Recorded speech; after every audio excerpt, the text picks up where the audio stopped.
This full build Friday is sure to be the stuff of fantasy as I finally fulfill a request that came across my desk a bit ago. Now, let me excuse myself slightly. I've never played a single Final Fantasy game. But it seems that I have friends aplenty that have, and I use them extensively for puzzling out this build for Clive Rosfield from Final Fantasy 16. I'm here to even the odds. Any objections? Clive Rosfield! Before we begin, we're now on Patreon. You can get builds and monsters 3 weeks early there, as well as unique items and extra content. Even a little bit helps us go a long way. Before we embark on this build, we have to finalize some details and check out some build goals. The story of Clive Rosfield appears rather extensive, but for the sake of the build, I'm just going to condense it a little bit. While the firstborn of an Archduke, Clive's failure to bond with an icon led to him being the unfavorite, and he was instead trained to be his younger brother's guardian. When their noble house fell, Clive was enslaved and forced to serve as a soldier, though he eventually escaped that situation as part of his game's story. As for some stuff that we can actually build, Clive is an adept and versatile swordsman who thrives in close quarters while possessing some ranged magical capabilities. Uniquely, he is able to absorb the aether of various icons, which allows him to wield a wide array of powers and elements, most of which are in service to enhancing his swordplay. He can still produce more generalized magic, such as creating a chilling orb with Shiva, manifesting draconic wings from Bahamut, or using Rama to call down lightning. However, his primary icon is Ifrit, the icon of fire, which he is able to fully transform into so that he can rampage about. This makes for what appears to be a fairly straightforward Gish, a mix of martial might enhanced by the magic that he has absorbed from the icons. I want to represent the various elements that he can bring to use to both enhance his attacks and also cast some more typical spells. The most unique aspect will probably be representing his ability to transform into Ifrit, which might actually be a little hard to pull off. To get things started, we'll use the human ancestry as a good baseline, and then add the Suli heritage to it. By expanding upon that, we can acquire the Elemental Assault ancestry feat, immediately providing Clive with a way of manifesting the elemental powers of the icons within just his ancestry. Obviously, we will expand more on that in time, though for now, we'll simply boost his strength and intelligence through his pair of free ability boost.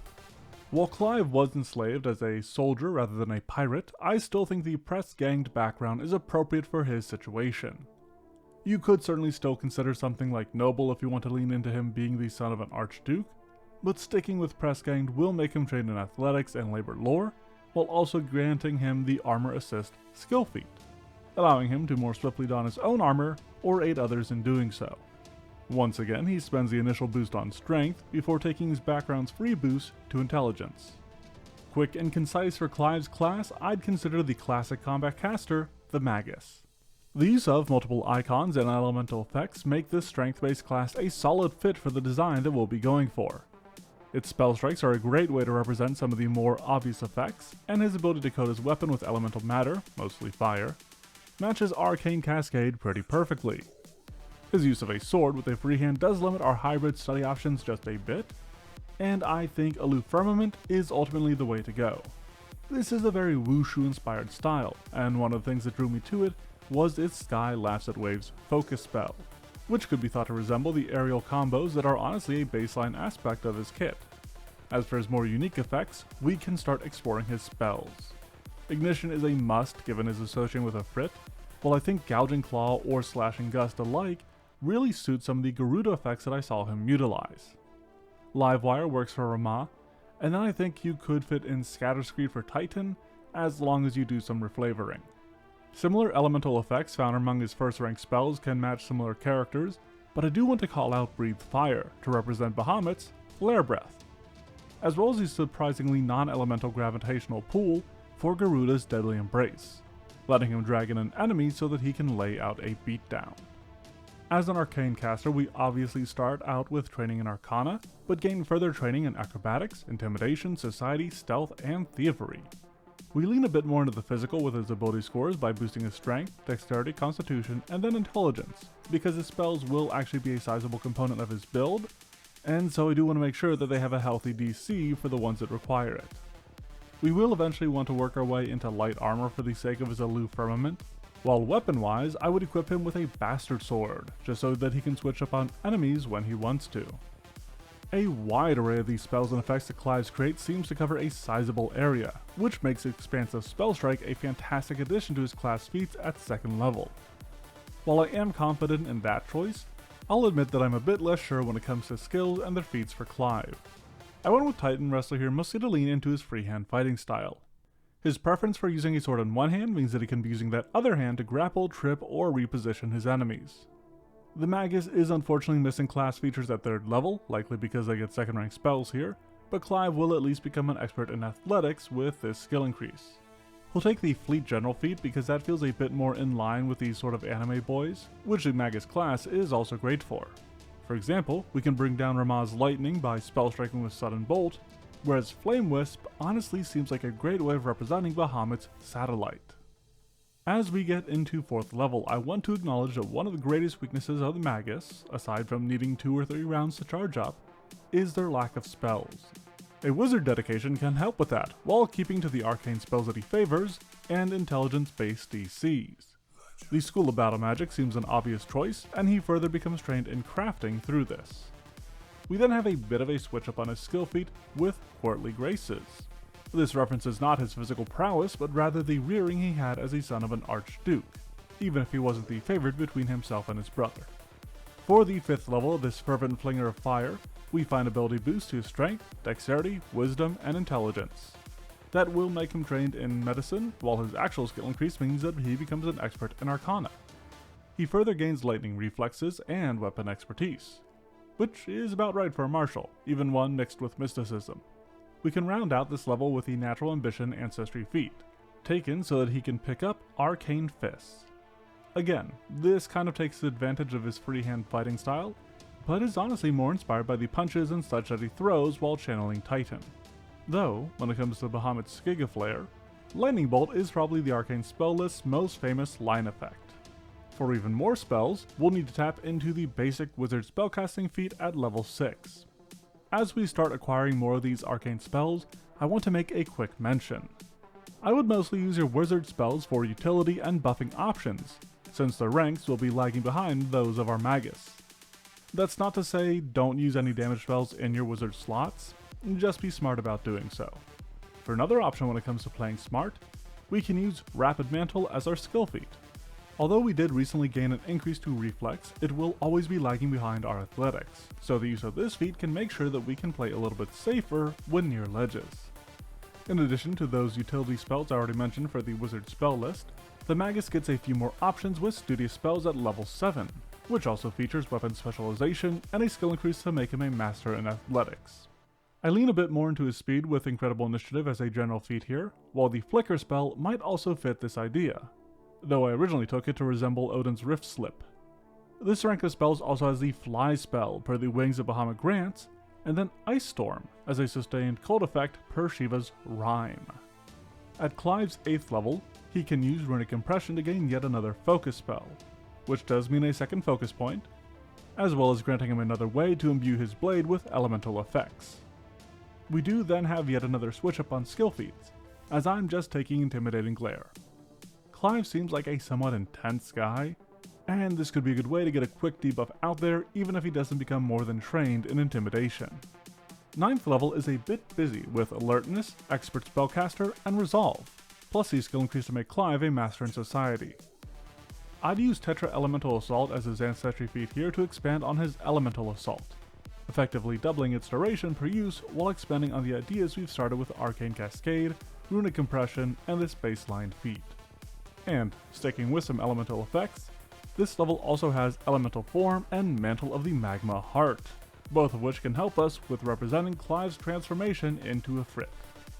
The second of these is especially notable, since it is a Morph effect, which means that it can be used alongside Polymorph effects.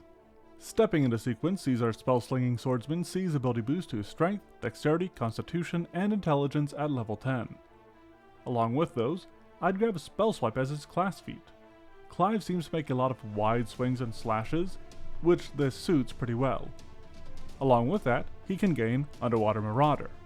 I mostly chalk this up to me not really knowing the character, and so I find myself taking options to just make him a better battler in a variety of environments.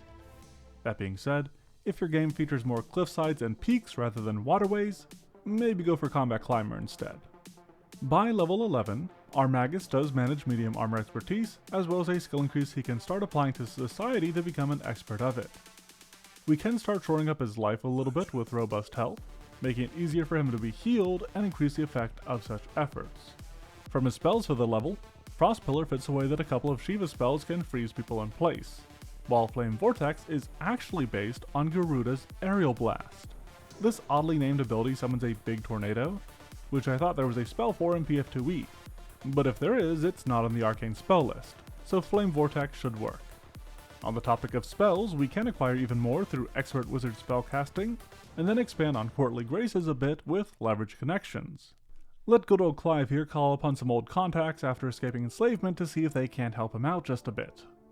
Level 13 then does prove itself rather lucky as Clive claims Weapon Mastery and Mastery in the Society skill. Furthermore, it comes with the Continuous Assault Ancestry feat, letting him use his Elemental Assault once per hour rather than once per day. And if that wasn't enough, we have Frigid Flurry and Fiery Body, the latter of which will be essential in representing Clive's transformation into a Frit. We'll have to combine this polymorph effect with the enlarging aspect of Mantle of the Magma Heart, since our spell here can be combined with other polymorph effects like Enlarge, and a Frit is decently sizable. Looking into level 14 for our fantastic and fiery fighter, we can find Unsheathing the Swordlight.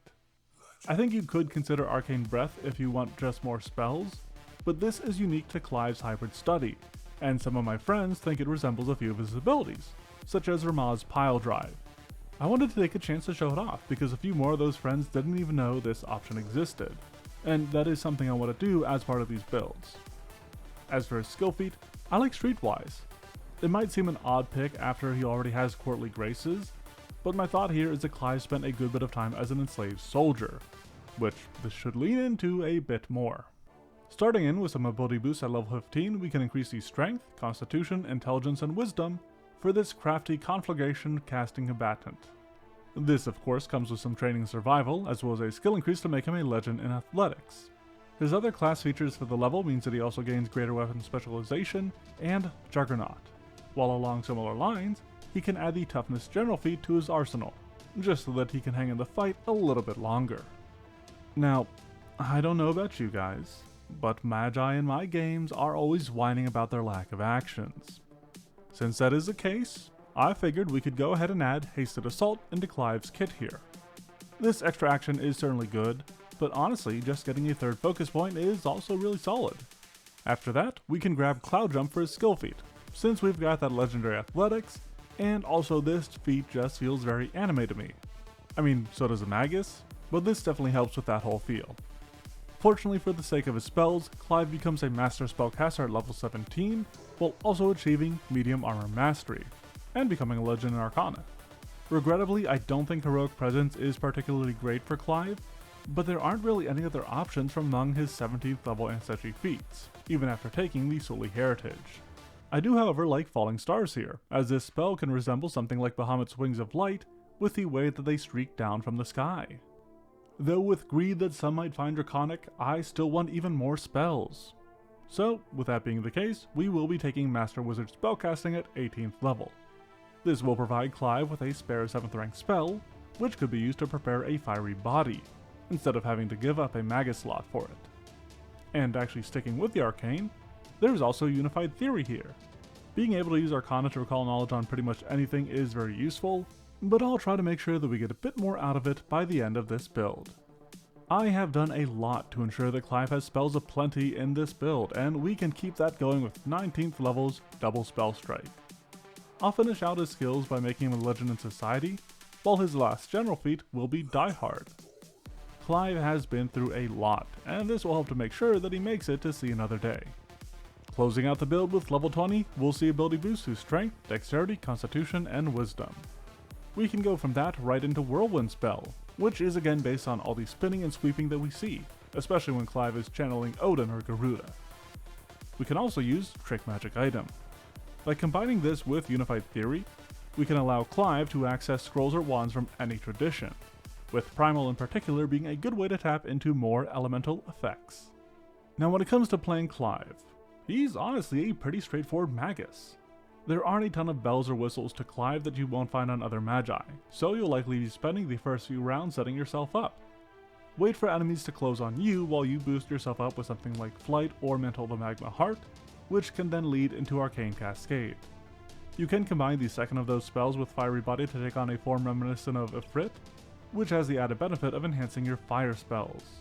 On the general topic of spells, I'd mainly use your wizard slots for utility, your Magus slots for damage, and attack spells where you can.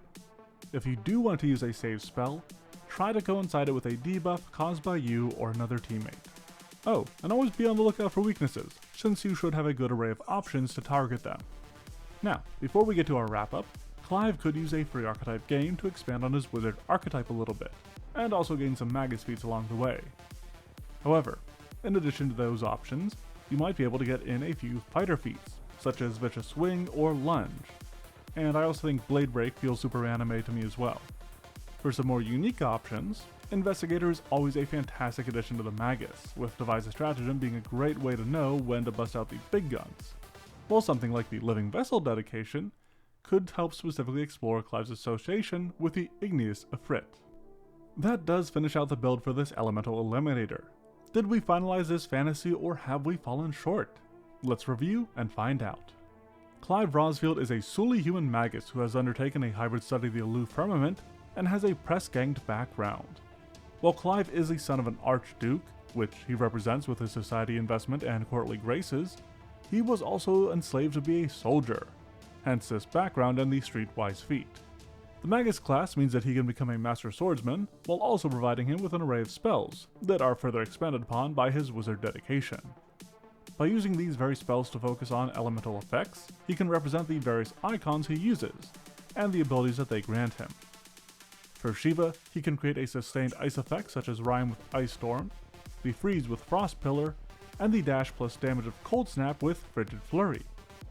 The wings seen in a few Bahamut abilities could be his Fly, while the Sentinels it summons could easily be represented by Flame Wisp. There's also Lightning Bolt for Giga Flare, Breathe Fire for Flare Breath, and Falling Stars for his Wings of Light. As for many of Garuda's abilities, they make me think of things such as Gouge and Claw, while the Spins and Swipe suit Whirlwind spell, though there is also the Gravitational Pull for her Deadly Embrace, and Flame Vortex for her Aerial Blast. There are still way more that he's contacted and I haven't even started talking about their stuff, but I don't want to list out every little thing after I already went over a bunch of it in the initial description. That being said, I do want to cover Ifrit, which will take a bit of a combo with Mantle of the Magma Heart to enlarge himself, and then Fiery Body, so that he can be large and in charge. Brave and brooding, this battler brings Blade and Barucher de Bear to beat baddies, bandits, and brigands before his body burns and blazes into a burgeoning beast. Let me know what you think of this build and what other ones I should do. If you dig what I've done here, let me know with a like and a subscribe. I want to give a big thanks to the folks on the Patreon, with a special shout out to the Orc Overlords, that being Decaffeinate, Robert Miller, Scheibenster, and Vorthus. You too could head on over there for early access to the vids and extra content. Either way, thanks for watching and have a fantastic Friday.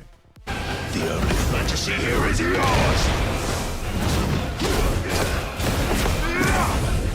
Afraid! The flames burn as one!